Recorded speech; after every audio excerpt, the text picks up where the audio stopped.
Namaku Rista. Umurku 24 tahun, dan sejak 2 bulan lalu, aku tinggal sendiri di rumah warisan nenek yang terletak di kaki bukit desa Pagersari.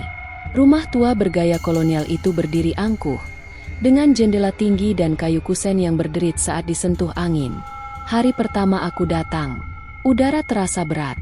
Tidak karena cuaca, tapi entah, seperti ada sesuatu yang menolak kehadiranku. "Nek, aku di sini," bisikku pelan. Meski tahu nenek sudah lama wafat, kubuka pintu perlahan. Debu menyeruak, aroma kayu tua, dan bau wangi melati samar yang tak jelas dari mana asalnya.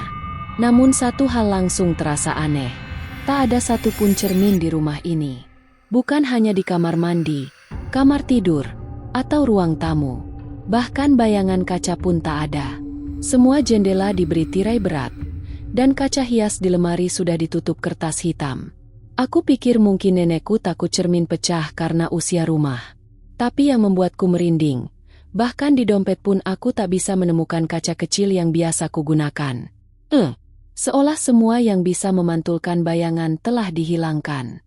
Malam pertama, aku bermimpi berdiri di depan cermin besar yang penuh retakan.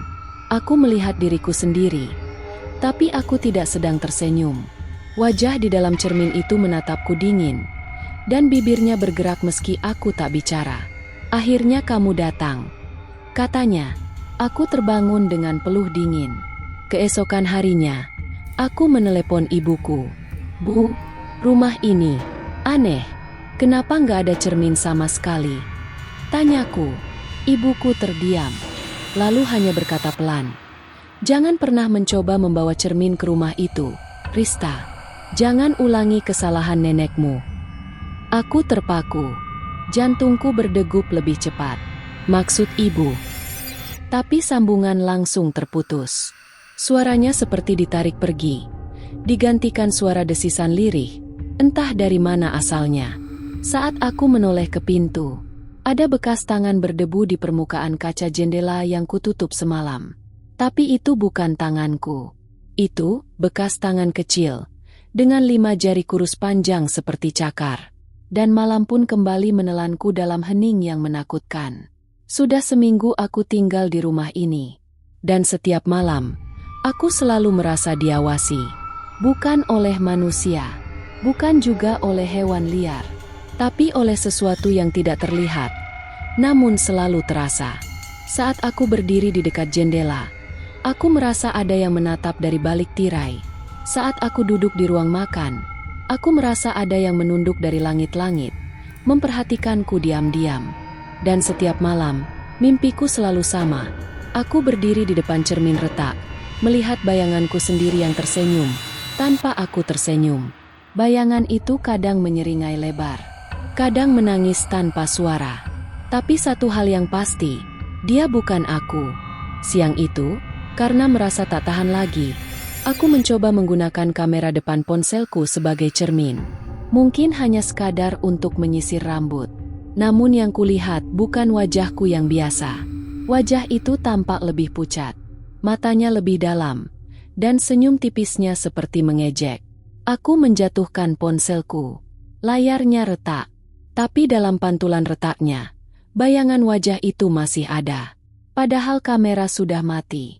Aku berteriak, lalu menyiram mukaku dengan air wudhu. "Ya Allah, lindungi aku," bisikku lirih, menggigil. Aku coba menenangkan diri. Tapi tak lama, kulihat sesuatu yang tak bisa kuterima. Bayanganku di lantai tak bergerak. Aku bergerak ke kiri, tapi bayanganku diam.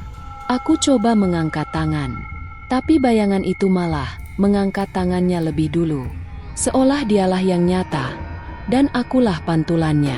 Malam harinya, aku duduk di ruang tamu dengan lampu remang. Aku mencoba menulis semua kejadian ini di buku catatan. Tapi saat aku meletakkan pena, aku sadar, tulisan tanganku bukan tulisan biasa.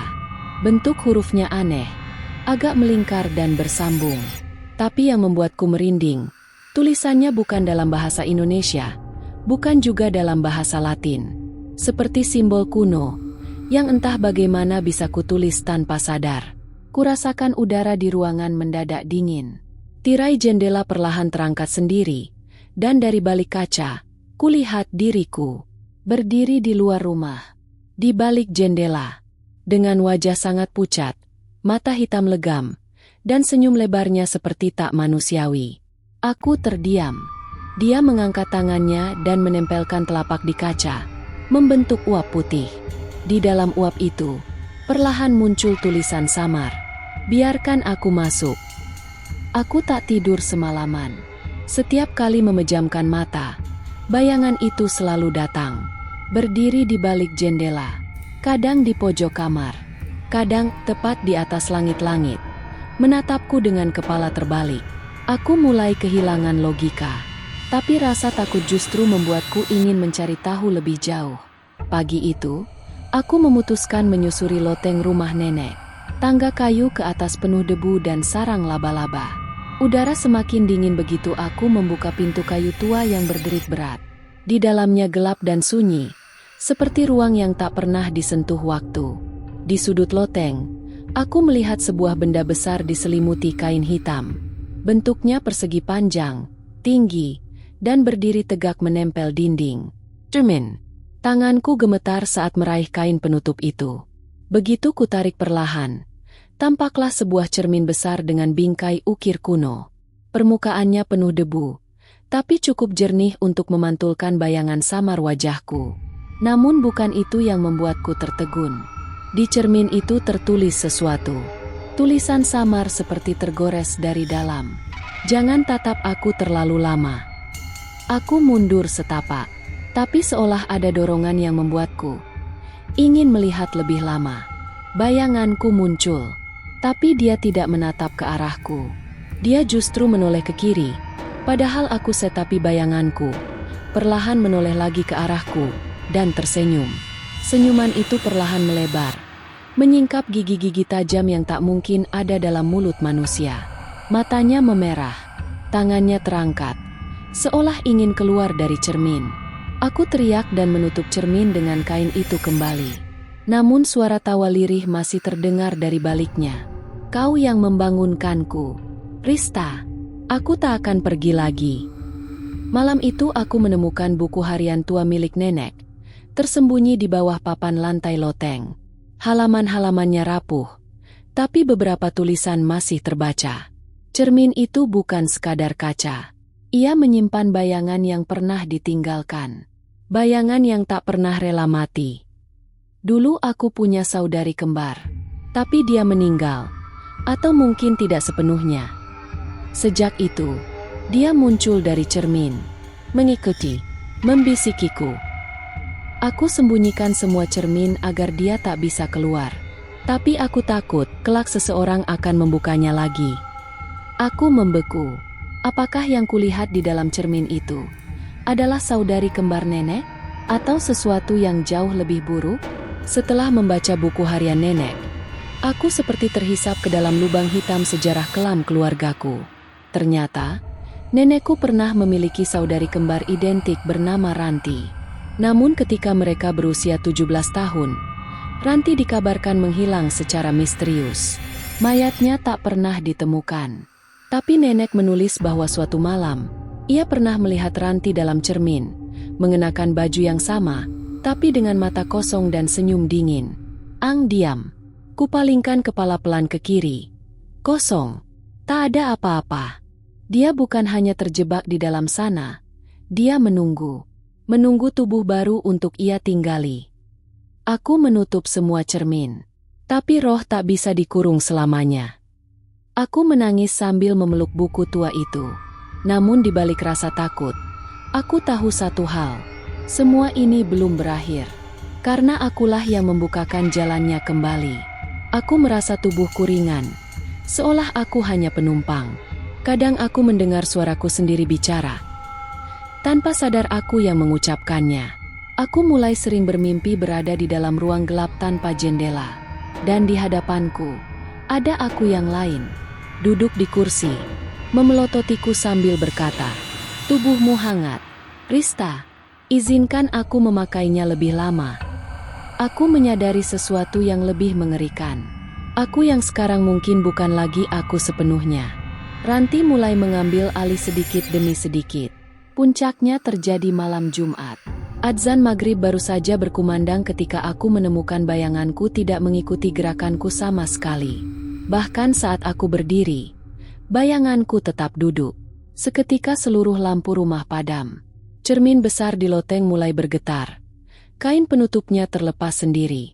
Dan dari dalamnya, sosok perempuan berambut panjang, bermata hitam, dan berpakaian seperti tahun 60-an perlahan keluar, tapi hanya setengah tubuhnya. Sisa tubuhnya seperti tertahan oleh semacam dinding tak terlihat. Dia menatapku. Tubuhmu milikku. Aku adik yang dikorbankan demi keselamatan nenekmu. Kini, waktuku kembali. Aku menggigil. Tapi saat aku menyebut nama Allah berulang-ulang, tubuhku seakan ditarik kembali. Tanganku bergerak sendiri menutup mata. Dari mulutku keluar bacaan surat-surat pendek. Meski aku tak hafal semua sebelumnya, sinar terang menyilaukan keluar dari permukaan cermin. Lalu, cermin itu pecah dengan sendirinya. Pagi datang. Rumah terasa jauh lebih ringan. Udara tidak lagi pekat. Dan untuk pertama kalinya, aku melihat bayanganku bergerak normal. Namun, ada satu hal yang membuatku tak bisa tenang. Ketika aku berjalan melewati jendela, bayangan wajahku muncul lebih dulu sebelum tubuhku. Dan saat aku tersenyum, bayanganku tidak ikut tersenyum. Di ujung senja, aku menemukan sepotong kaca kecil yang tertinggal di bawah tangga loteng. Dalam pantulannya, wajahku sendiri berkata, "Kamu pikir aku pergi? Aku hanya sedang menunggu cermin lain dibuka."